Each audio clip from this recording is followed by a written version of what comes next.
Shalom, saat ini kita akan mendengarkan renungan firman Tuhan yang berjudul Ibadahmu tidak ada gunanya jika tidak menjaga lidah. Tapi sebelum itu mari kita berdoa. Tuhan Yesus, saat ini kami bersyukur atas segalanya yang telah Engkau beri dalam hidup kami.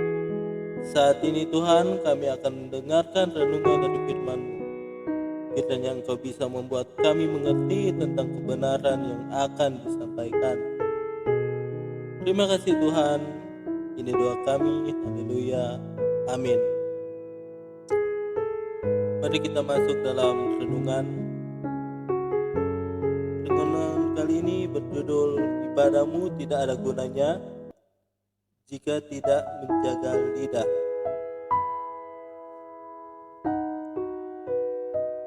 Dalam Yakobus 1 ayat 26 berkata, "Jikalau ada seorang menganggap dirinya beribadah, tetapi tidak mengekang lidahnya, ia menipu dirinya sendiri, maka sia-sialah ibadahnya." Hari Minggu adalah hari di mana umat Tuhan beribadah. Ibadah telah menjadi sebuah rutinitas bagi setiap orang. Tidak ada orang di dunia ini yang tidak beribadah, kecuali dia yang tidak mengenal kebaikan kasih Allah dalam hidupnya.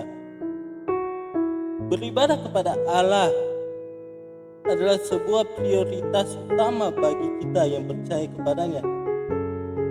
Dalam ibadah kita menyembah, memuji, memuliakan nama Tuhan, berdoa, membaca firman Tuhan. Tetapi Yakobus berkata, jika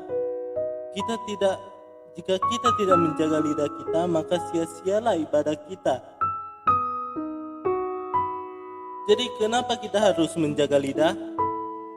Di sini ada beberapa poin yang saya dapat untuk kenapa kita harus menjaga lidah kita. Yang pertama yaitu lidah dapat membuatmu sombong. Yakobus 3 ayat 5 berkata, "Demikian juga lidah, walaupun suatu anggota kecil dari tubuh, namun dapat memegahkan perkara-perkara yang besar.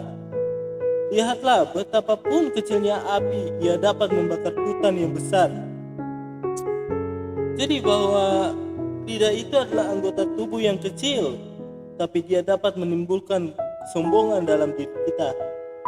Pada saat ada hal-hal yang besar terjadi dalam hidup kita, lidah akan membanggakan dirinya dengan kata-kata yang penuh dengan kesombongan. Jangan karena lidah kita membuat diri kita jatuh dalam kesombongan, dan pasti itu akan mendatangkan dosa dalam hidup kita. Poin yang kedua yaitu hidup dan mati dikuasai lidah. Dalam Amsal 18 ayat 21, hidup dan mati dikuasai lidah. Siapa suka menggemakannya akan memakan buahnya. Jadi setiap ucapan atau perkataan yang keluar dari mulut kita itu memiliki kuasa. Karena itulah dalam masa penciptaan Allah hanya berfirman, segala sesuatu pasti terjadi. Contohnya berfirman itu hanya lewat perkataan yang Allah ucapkan. Jadi apa yang Tuhan ucapkan itu terjadi. Jadi itu adalah salah satu contoh kenapa lidah itu penuh kuasa. Dalam dunia ini ada yang namanya sebuah sebab dan akibat. Perumpamaannya kalau kita sering menghina, menghujat, ataupun merendahkan orang dengan sengaja atau tidak sengaja, pasti kita akan menerima akibatnya. Dan akibatnya kita akan dihukum oleh Tuhan.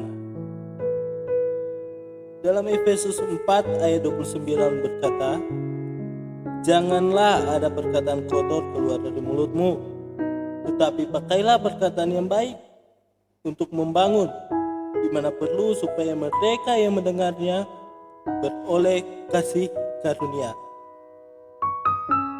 Jadi kesimpulan dari renungan ini bahwa kita harus menjaga lidah kita dari segala sesuatu. Karena lidah, meskipun kecil, dia dapat membuat hidup kita jatuh dalam dosa. Dan jangan karena lidah ibadah yang selama ini kita lakukan sia-sia di hadapan Tuhan. Jadi hiduplah sesuai kebenaran yang Tuhan Yesus ajarkan kepada kita, agar kita bisa memiliki hidup. Amin. Sekian dari renungan saat ini.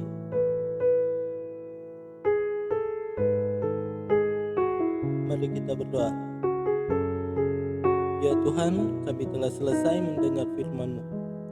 Terima kasih Tuhan, kami dapat memahami bahwa ibadah kami sia-sia jika tidak menjaga lidah. Ampuni segala dosa dan pelanggaran kami ya Tuhan. Haleluya. Amin.